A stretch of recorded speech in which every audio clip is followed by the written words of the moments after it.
How much do we hold on to the past while continuing to progress forward? In our next tale, we try to provide a more serious answer by looking at a personal journey through an ever-changing landscape. Eva Sharron Kobee grew up and played many parts in a bustling French lick that mixed grandeur with a thriving homespun community. But it didn't last, and when the town faded, Eva's life in Indiana faded with it.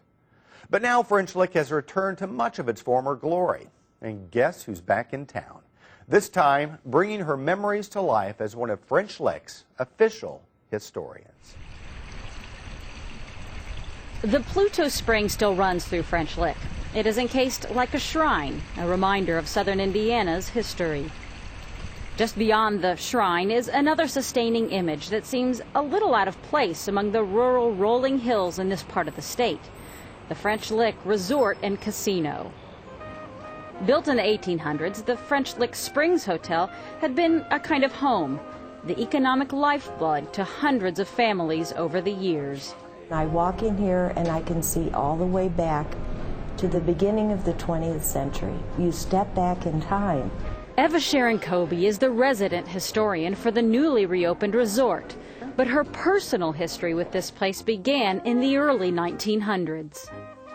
It goes way back to when my father worked here. That would have been in 1908 that he started working here, and he retired in 1968.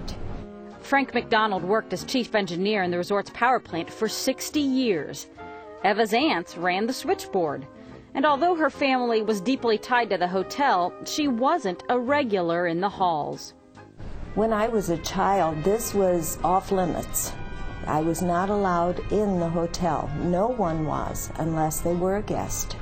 You couldn't just walk in. But while in college, Eva did walk in during the summers as an employee. You had to dress for dinner. We had music, live music in the lobby. We had a band that played 7 nights a week for dancing and 7 nights a week for dinner in the dining room. It was a very elegant time, a very busy time. Over the years, the hotel attracted a multitude of movie stars, families like the Rockefellers and Vanderbilts, and some of the greatest musicians of the 20th century. Any name you would know in jazz came here for the jazz festivals. This town of 2,000, on a Sunday night, we saw 5,000 guests. The French Lick Hotel has hosted 5 U.S. presidents over the years, and one of Eva's most vivid memories was of President Truman's family. I remember in '58 seeing his daughter, Margaret, here. And I must say I was a little disappointed because she was having dinner. And I expected to see some fancy champagne or something at her table, and she was having a beer. Although Eva saw her share of celebrities, it was an encounter with a young musician that made a lasting impression. I met Johnny Kobee in June, and we courted on our front porch here at the hotel. The two married and moved to Ohio, where they lived for 40 years. But French Lick was always home.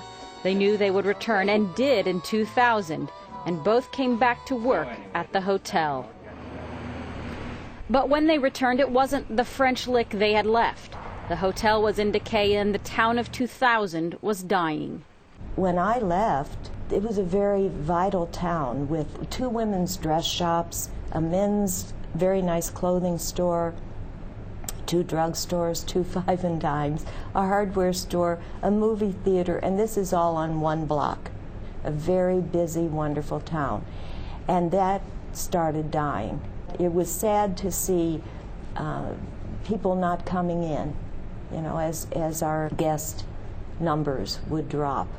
It was very sad to see that because this place was built for people. But Eva Sharron Kobee knew that the hotel would survive. We can step back to 1911 because this is how the hotel lobby would look in 1911. Following a $382 million renovation and addition of a casino, the hotel is in the midst of a rebirth. I knew it would always be here. I didn't know it was going to look like this. But it was a sustaining thing to me. It was a forever. I can look to the hills and I can look to the hotel. And it's my home.